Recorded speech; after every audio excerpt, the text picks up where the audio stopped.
Welcome, fight fans, to another edition of Double Jab Boxing Podcast with Q. I'm your host, as always, Rich Quinones. We are powered live, our very good friends from Boxlab Promotions, and they've got another card coming up September 6th at the Caribe Royale in Orlando, Florida. That will be on DAZN. And how about this? I mean, we finally tracked her down, one of the up and coming female fighters, whether it's the U.S., Canada, it does not matter. Bam Bam, Bree Howling, kind enough to join us. 7-0. Wonderful ranking, by the way. Ranked in the eighth in WBA, number 15 by the IBF, and kind enough to join us for a couple moments. How are you? I'm great. Thank you for having me. Well, we appreciate a couple moments. And so we got the opponent, Beata Dudek. We were actually just talking before we came on. We didn't want to butcher her last name, but she's 4-3. And I'll ask you this right off the bat. You're 7-0 right now. And I've noticed too over your last couple of fights, stepped up in competition with fighters with a lot of ring experience. What have you been able to take away from your last two wins? We'll get into them a little bit, and your most recent win that you're going to be able to utilize come September 6th. Well, although Beata is like 4-3, she's maybe had way less fights. She does have like a rich amateur background. Yep. So, um, in terms of the last couple fights that I've had and the experience that was within those, like Nancy Franco, my last one, two-time former world champion.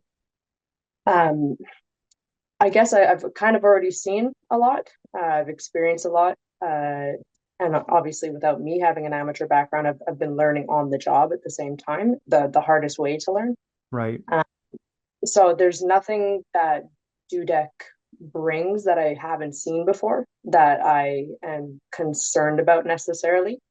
But I feel that my last two performances have definitely kind of just in terms of activity put me at ease because as you notice, I probably everyone knows that I've only fought like once a year for the first couple of years Right. of the boxing career, and this year this will be my third. So I think the activity is the big thing that I take away from those last two fights, rather than the experience of the opponents. It's just the fact that I have no ring rust that I have to break off before going into this one. Yeah, it's an excellent point. I called your fight months ago in Philadelphia as well, and I was really impressed because sometimes you take on an opponent that might be aggressive or a fast starter, but I thought early on you were kind of picking and choosing your spots, a little more methodical kind of approach. Do you do a ton of research on your opposition, or do you let your team do that? Usually my team does the first little bits of research on opponents. So far in my career, any opponent that I've had tends to have like no footage on them. Correct. Right. So I kind of just, I might see like little bits and pieces and I try to imagine what the whole story will look like. But even then, when you do get in the ring, I'm sure a lot of fighters will say this. As much as you can do research, nothing replicates how they're going to approach fighting you. They might have fought this person and this person and completely fought in a different style than they're going to apply to you on the night. So I don't really put too much on research. I definitely appreciate seeing little tendencies, but if you don't see those tendencies in multiple pieces of footage, then you can't really bank on them being a thing that you're preparing for. So just being well rounded is kind of what I focus my time on, and I'll let there be a little bit of research that affects how I train. Yeah, I mean it's an astute point you bring up, right? Because think about it. You correct me if I'm wrong. You studied, I mean, you had great success in Muay Thai, and then you Yeah. decided to take up boxing. So, first of all, what made you make that transition? And again, not a big time amateur background, right? So boom, think about it. You're getting in there. We'll talk a little bit about your pro debut and maybe the levels of or not of anxiety, but what made you want to transition after having a very successful Muay Thai career and then all of a sudden wanting to step into the ring?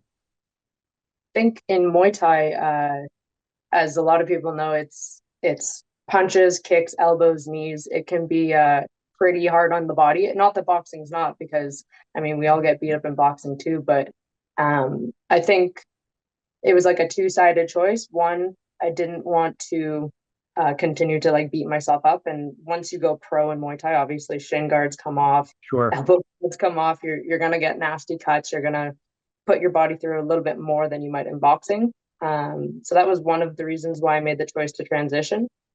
The other choice was obviously at the time, a couple of years ago, you started maybe seeing like the improvement to the women's side of boxing. So I kind of looked at that. I saw Katie Taylor kind of trailblazing. And I mean, if you're gonna fight, you might as well get paid. So I was like, okay, this looks True. like something that I can like rise up through the ranks on. There's not, it's like not a super saturated sport because women's boxing was just kind of getting started. So that's kind of my choice. I moved into it for business, for money, and for the longevity of my body. Listen, gotta love the transparency, right? Because a lot of times people kind of sugarcoat, give you the yearbook answer. That's Yeah. not what we want. We want the full, you're right, the full transparency. You turned pro 2019. You fought Claudia Ramirez. That was a 4 round affair. Anxiety, pro debut. Walk us through that. Surprisingly, like I think I've been more anxious for fights in recent times than I was in my pro debut. I guess at the time I was kind of ignorant in a way where I was like, oh, I'll beat her easily, like no problem. And then slowly, having tougher and tougher fights as I've gone on, you get more anxious because you're like, oh, like shit can get real pretty quick. Like Sure. it might not always be this easy, and it's not going to be this easy. There's definitely like a little bit of performance anxiety because you expect the best out of yourself, but I wasn't necessarily anxious to fight the person or that I was going to get hurt. I was just like, oh, I want to make sure that I perform at my very, very best. But that only has increased now. Like as opposition gets better, your performance anxiety gets a little bit greater as well. So jumping all over the Well, place. no, you're right, because right as your career progresses and you have better showings, bigger stage, the spotlight gets brighter, and all of a sudden, boom, you step up in the level of the opposition. And again, Bree Howling, kind enough to join us, aka Bam Bam, on this edition of Double Jab Boxing Podcast, powered by Boxlab Promotions. Rich Quinones here. 7-0, as I mentioned. You had to win against Franco, who had about 40 something odd fights under her belt. No, Noemi Boski, really great for women's boxing. I've known her for years. You were able to get her out of there in the first, which is a rare, and I say this with respect, you rarely see stoppages in women's boxing right now. Again, correct me if I'm wrong. What are you typically, you'll fight at 122, 118? What are you comfortable at? I know I I guess shouldn't ask. In this instance, I have to ask you your weight, right? I have no, to. you can ask fighters their weight for sure. I guess I kind of started out in boxing thinking, oh, I'm gonna fight at 122, Okay, and it kind of slowly has become like we've aimed more to go towards the 118 division. Kind of the landscape looks sure. more challenging in a way. Like the fights are more exciting for me at 118. It's a very saturated division. So and because I mean I'm actually quite a big girl, like walking around. So for me to get down to 118 with the team that I've got, we have a great team. I can get to 118 with ease. And on the night that I fight, I'm a pretty big girl. So I have that advantage of being a big puncher at a low weight class. So 118, 122, might You're as well comfortable. go as light as possible. Yeah, no, and listen, I understand that, especially as you mentioned, and again, I say this with respect because a lot of times it's hard to get fights, especially in these divisions for the female fighters, but you also don't need 20 fights to fight for a world title. That's also, let's be honest, right? That's also the caveat, right? 118, 122, doesn't matter. You can have 6, 7, 8 fights, you can have 10 fights, you can have 12 fights, and all of a sudden, boom. And plus, with your ranking, uh, eighth by the WBA, 15th by the IBF. That tells you that you're being pushed along at the right pace and the right speed. Do you look at it as though you want to be more active, or you want to kind of pick and choose, or again, leave it to your team and your promoter and your management team to kind of pick and choose who they believe is going to be the best opponent for you? At this point, um, I'd love to pick and choose and get better fights. I'd prefer to have challenging fights against very talented fighters, but over the last couple of years, you can't get anybody to bite on that. So I've kind of had to fall back to just activity, fight whoever will say yes. Because at the moment I can't be picky. We go through so many people that just say no, no, no, no, no. So sometimes, as much as I want to fight another former world champion or someone who's a prospect, they all have said no. So Hmm. I'm just going for whoever will get in the ring with me at this moment. That's what I'm going to do. I'm going to stay active until somebody has no choice but to say yes. Well, you have to take that as a compliment, right? But that's part of, I do that. right? That's part of the sport, right? And, we use the term, loosely ducking an opponent here and there, but there are just some fighters that, I mean, you can be a young, tall, lanky welterweight southpaw, and people don't want to fight you early on, right? In your case, you got some pop behind those hands, so it's kind of like a double-edged sword. Do you, so when you look at the history, right, of a lot of the fighters to come out of Canada, I mean, the one that strikes me first and foremost, Olivia Garillo, who I called her fights many, many years ago. And by the way, because you are from Canada, now, Alberta. Alberta, yeah. All right, so I get crushed for saying this. I did a I did a card. This was probably in 2000 and 14. I'm really dating myself. So 2014, and it was the first all-female card in North American history. Alicia Napoleon was on the card, Jennifer Santiago, Olivia Garillo, Kalisha West. They fought. It was a very interesting fight. A couple good fights, I should say, on that card. And it was in Quebec, and the city was called. Now, again, don't get on me. I don't need a body shot right here. I pronounced it Gatineau. Is that correct? Uh-oh. I can see. I'm not French, so I can't I can't No, like but speak hold on a second. You took a step back like you were getting ready to let the jab go. EAU at the end of words in French. It would be pronounced like O, so it'd be like Gatineau. Got to know. Got to Yeah, know. Okay. yeah. Probably why when You I got kept to know that it's got to know, EAU. got to know who it is. Yeah, Exactly. exactly. Well, let's just say, as I kept saying, got to know, I just felt the producer and the director. I felt like, well, yeah, I Beat didn't up, right? see him. I felt it though. I Mm. felt it. So, and that's The probably why French they, take that really seriously.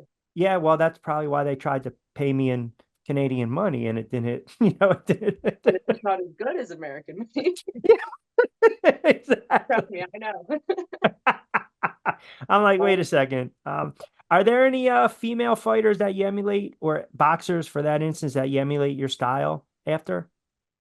Um, I feel like my style's like kind of unique. It's a good blend of a lot of different people.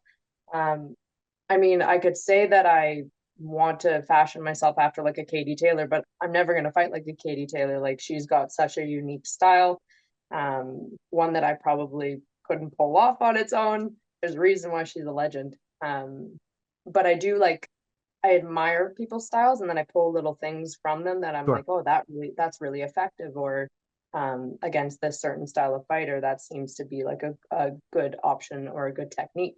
Um, Obviously, Katie Taylor, I love her. I've sparred with Alicia Baumgardner now. I've been in two of her camps. Obviously, she's undisputed Sure. world champion. There's a reason she's there and at that position. She's an excellent boxer, excellent amount of power as well. Um, those are kind of my two big ones. I love Amanda Serrano's volume, her ability to push forward, her calculated aggressiveness. Yeah. Clarissa Shield as well, kind of that similar style. I mean, all the girls at the top have. There's a reason they're at the top. There's a reason that their techniques are really efficient and effective, and I kind of emulate to take bits and pieces of that. And not a bad list that you threw out there. Again, Bree Howling, kind enough to join us this edition of Double Jab Boxing Podcast with Q. Rich Quinones here. She will be fighting the 6th of September. That's Friday, Caribe Royale, Orlando, Florida, in association with Boxlab Promotions. We'll put the information in the show notes, as always, for tickets. That'll be on DAZN. Beata Dudek, 4 and 3, will take on the upstart nickname Bam Bam at 7-0. All right, so we got to ask the nickname Bam Bam. Flintstones fan? Well, I mean, I grew up watching Flintstones. Eh, honestly, I didn't have a nickname before I started. When I had my first fight, I was just Bree Howling. And I kind of like put a post out on Instagram. I was like, what do you guys think my nickname should be?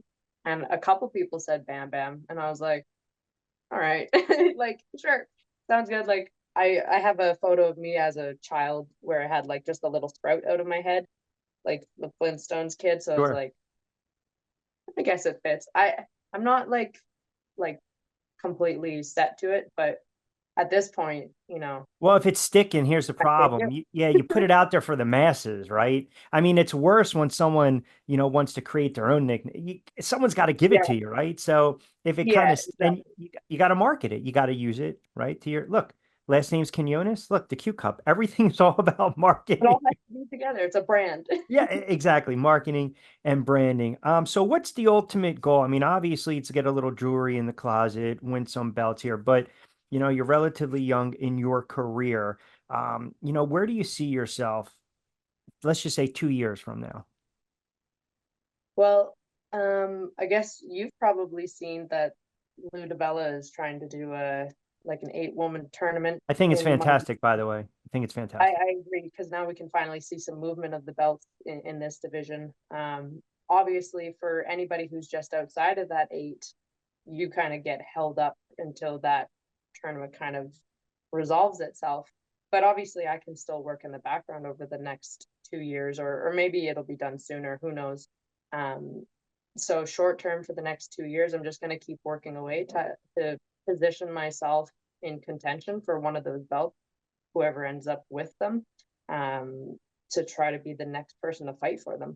I guess there's nothing else I really can do. I could go and fight in the 122 division, but I've already kind of put my foot in the door for 118 and started moving that way. So uh, the goal will just be fight better and better opposition each time until we're next in line to fight for the belts.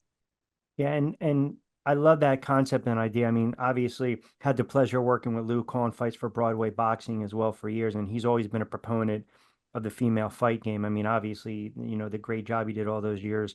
The likes of Heather Hardy, you mentioned Amanda Serrano, Yeah. all those Amis that just turned into gold, right, in New York, Christina Cruz as well. So I love that concept. I always thought too, sometimes if you can't get the fights here, you got to make them outside, right? Especially for the US fighters, go to Europe. But then there's always that caveat where you're really fighting someone in their backyard. And that's tough. Are you a proponent for 3-minute rounds?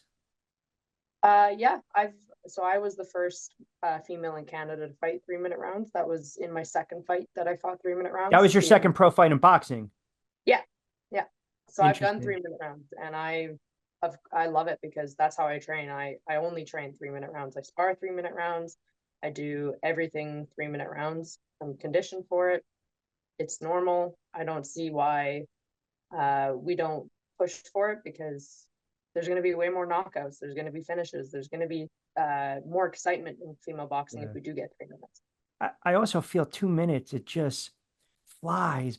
It it Done. really does fly by. I mean, think about it. When Mhm. you're like, all right, a minute in, all of a sudden, if it's a 4 or 6 rounder, even if you give up that first round, you don't have a substantial amount of wiggle room. So now all of a sudden you have to be a little more aggressive, or maybe you wanted to get your jab going. Maybe you wanted to set the tone and the pace. You really can't do that. It's got to be flat out. Just it's almost like rock'em sock'em robots. You got to get out there free swinging. Yeah. And it doesn't, well, some people can make it look good. Like if there's a certain style against a certain style, them going at each other fast for 2 minutes is exciting. But for the most part, it makes it sloppy. It Yeah. makes it sloppy, and you might even see people get like more tired because they're going at a faster pace than they typically would if they were trying to set up and actually box. They're just scrapping essentially, Right. and that's we want to be able to show our skills that we work on as much as the men do, and we can't necessarily express ourselves in the exact way we'd like to when we have to go at a faster speed. So let's fast forward. You get through September 6th, unscathed, you get the W, move to 8-0, you're undefeated. Loaded question, do you have a fighter or two? Do you have a fighter or two that you're thinking of, hey, I would love to maybe try to, have the team put this fight together for me, a name or two? We were looking at fighting again pretty quickly after this September 6th bout. I don't know if it's going to happen just logistically. I'm ready to fight again, end of September, October, whatever time. Um, I I'm kind of weird in a way. I don't really care who it is across the ring for me. I just let my team choose, or whoever will say yes. I know at the moment, like even if I went on BoxRec and chose all the names that I'd like, I'm like, this looks good, this looks good. I'd love to fight this person. I know that maybe fiscally for like the promotion and logistically at this point, it might not happen. That person might not say yes. They might want so much money that it just can't be afforded. Um, so I'm kind of just being open. As long as I'm ready, as I always am, whatever comes my way, whether it's just another like 8 rounder or if I can fight for any kind of title that becomes available, I'm just going to keep myself open and ready to go at any point. What's your thought on, now with the fight game and um, I feel as though it's it's the sexy thing to do for fighters to get on social media and just start barking at each other, right? It's hey man, let's get in the pit in contest. Let's go back and forth. Here we go. We're seeing the males do it. We're seeing the females. It doesn't matter. It's back and forth, back and forth.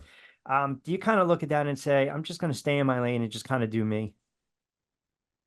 Like if I'm speaking truthfully, I'm not the type of person that wants to like get in a row with someone or pick on pieces of their personal life because at the end of the day, I'm a professional, you're a professional. We're going into this to both get paid and to entertain people. I understand that in the era of like social media that it's a part of your business and your brand to express yourself and be notable. But at the same time, if it's not you being true to yourself, if you're not the type of person that actually wants to start shit and you're just Right, right, acting, right, it's right. inauthentic. Like I always want to be authentic and true to myself.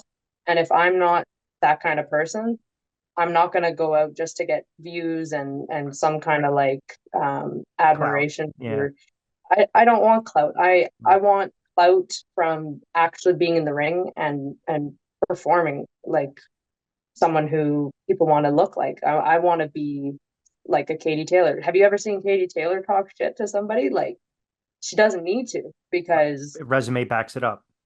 yeah. And to be fair, like I admire her more for her reservation and how humble she is and how like sweet she is. That's me. I don't like Sure. I'm not the traditional boxing fan, but yeah, I've never really understood it. It'll never really be me unless I really don't like someone, which I haven't so far really not liked someone. So we'll see if that changes. Yeah, Maybe right. this will put me on blast, but yeah, whoever wants to do it, if that's them, that's them. But me, I'm gonna stay in my lane, do my business, show up and put hands on somebody, and that's my talking.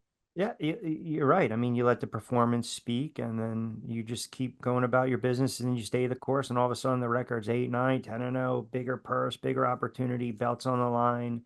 And then you'll have the haters come out because that's just Yeah, what they do. And again, that means you're doing something the right. right thing. Yeah. Um, did you grow up a hockey fan? I had to because I'm Canadian and my dad used to be a hockey player. So it kind of just happened naturally. But now I'm like 100% spend my weekends watching boxing. I never watch hockey. I don't really watch any other sports. It's just like boxing head all the time. And UFC. I watch like Okay. MMA. Would you ever consider crossover? Because we've seen that a lot. We've seen the crossover, right? The Yeah. Muay Thai to kickboxing to boxing to MMA to MMA to boxing. Would you ever consider a crossover or no?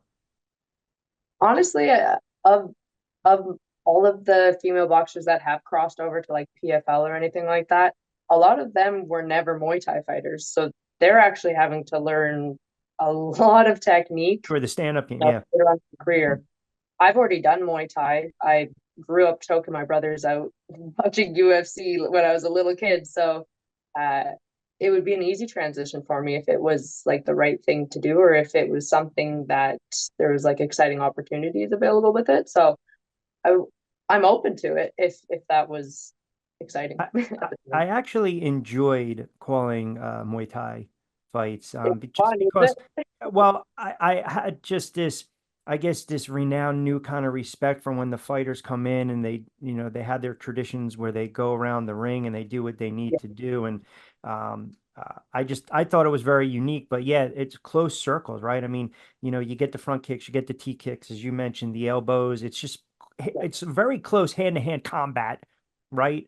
Whereas a little more boxing, we can create the distance. I have a little more real estate. And then obviously with the MMA, once you shoot in, you get them down. Sometimes the round can be extremely boring, but yeah, I enjoyed the Muay Thai. That's why I was curious because I've noticed a lot more fighters, combat sports fighters now doing that crossover because they believe it's got appeal. And also too, a lot of them will say, well, where I can make the faster or the quicker buck. yeah. And the other thing is boxing kind of moves slow in terms of if you're at the top and you're trying to get certain matchups, boxing is very political. Uh, there's a lot of times when the certain matchup that you maybe want won't happen, not because the fighters don't want to fight, but because of this and that. Whereas in MMA, UFC, PFL, Yep, they match up the most competitive individuals together and go off. that's Like right. there's no like months and months of waiting and this and that, and it's not enough money for this person. They just go and they fight, which is Yeah, one of the reasons why I really admire just even the UFC fighters because they just seem to be no nonsense. They're like, yeah, I just want to fight the best person. yeah. I just want to move forward. Yeah, well, again, it's just focusing on that task in hand. Your task will be on the 6th of September, Caribe Royale in Orlando, Florida. That'll be on DAZN. That's a stacked card, by the way. Kevin Brown, John Bowser. I think they have the main event, 8 round super light. You'll have Brita Dudek. Is that a 8 round affair or a 6 round affair? Yeah, and Eight that's round affair. my Um, second one. so what can we expect? Well, Beata's like a mixture of like a amateur style, kind of on the back foot Mm, traditionally. Who knows what she'll come out with against me, but um, she's a bit more on the back foot. So you can expect that I'm going to kind of do me, which is I'm more of a pressure. Yep. boxer, puncher. I'll move forward, I'll pick my shots. And not that I'm ever looking for the knockout. I'm always looking for if the opportunity presents itself, I'm going to take it. So um, yeah, I'm excited about this one because it's actually like completely the opposite of what I just bought. Nancy Franco was come forward, that Mexican style of Correct. wide hooks and like constant pressure, which Combat, is go to the body. Yep. Yep. yeah, Yep. exactly. It's an overwhelming style to deal with. And I technically am going to be a Nancy Franco version to Beata because she's a back foot type of fighter. She is long, she's taller than me. I'm going to work myself in and just impose myself in not a reckless way, a very calculated way. All right, here are the important questions as we close it out. Pre and post fight meal. Ooh, I am a big one for pancakes. I love pancakes. I always keep like my post weigh-in and fight day food. It's very focused on carbs because you obviously need that rocket fuel. The more fat you eat before your fight, slower you're gonna be. So I'm like pancakes, toast, oats, dates, clean foods, All right. We things going that fruit? make Are we me going blueberries, fruit, anything on top of the pancake? Straight love fruit, pancake, no syrup, no nothing? strawberries, blueberries, syrup. I'm gonna eat an apple or two. I'm gonna have Gatorade. I'm just gonna like refuel. And then after the fight, it's actually surprising because I love food. I'm a big foodie. I can eat. Um, and I always go for weeks and weeks where I'm cutting weight and I'm like, oh, I'm gonna have this, and that. I have a whole list of like literally in my phone, I've got lists of all the things I'm gonna eat after a fight. And then you finish and there's such an adrenaline dump that you're like, I'm not hungry anymore. Like Really? I can't eat. Yeah. Um, unless it's quick, like after first round knockout, I could eat, but Yeah. I'll probably have maybe a burger. If I can stomach pizza, I'll have pizza, but I've never been to Florida. So I Well, don't know. Is it like the Cuban sandwich? Like, is that the show? Because when you I was can in get Philly, that in Orlando. You go a little more over into Miami, South Beach, Collins Avenue, Calle it's Ocho. You tough get enough the, to try. I Like, mean, do I need to try something specific when I'm there? Well, in Do you? Orlando, I mean, I'll send you a list, but Orlando's got some good. They'll take care of you. They will take care of you. You'll get hooked up, and I'm sure. Yeah, you don't want to have a burger. You want to try something a little different, right? I mean, but if you made your way, like I said, on the other side, you can still get some good Cuban food. Little arepa, little tostones, platano, fried up a little bit. That'll Yeah. pack on the pounds though. Your next fight, you'll be like Oh, 135. oh, I go up in weight and I get down in weight real quick, but Good. I I love to eat, and I think the last thing I had when I was in Philly, I had a Philly cheesesteak There, afterwards. I walked over, sat down, enjoyed that. there So you I need go. to have something that's like Orlando, Florida, something that's specialty after the fight. Yeah, So we'll we'll we'll look at we'll, we'll make yeah a list. we'll figure something out. I'll have to let the Box Lab people know to have something ready for you. And I know as Yeah. much as you said, the whole social media thing, but go ahead, post. You can promote where you're at on social before I let you get out of here. I'm really small on social media, just Instagram really. I'm on Facebook, but don't really do much on Facebook. So Instagram, Bree.Howling.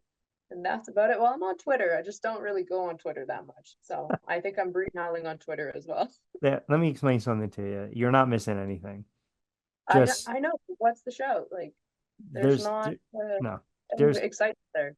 No, there's no show. It's just it's nonsense. Yeah, just yeah, you got the cat, you're good. Yeah, just stay off that side. Stay off that side. There you go. Well, listen, I'm glad we got a hold of you. The best of luck come the 6th. And again, everyone can catch the fight. I'll put the information on the show notes as always. We'll tweet it out on social. But you'll catch Bree on that Friday, September 6th. That is Caribe Royale in association with Boxlab Promotions on DAZN. Appreciate you jumping on this edition of Double Jab Boxing Podcast with Q and Bree. Best of luck. Appreciate a couple moments. Thanks, Rich. Appreciate it.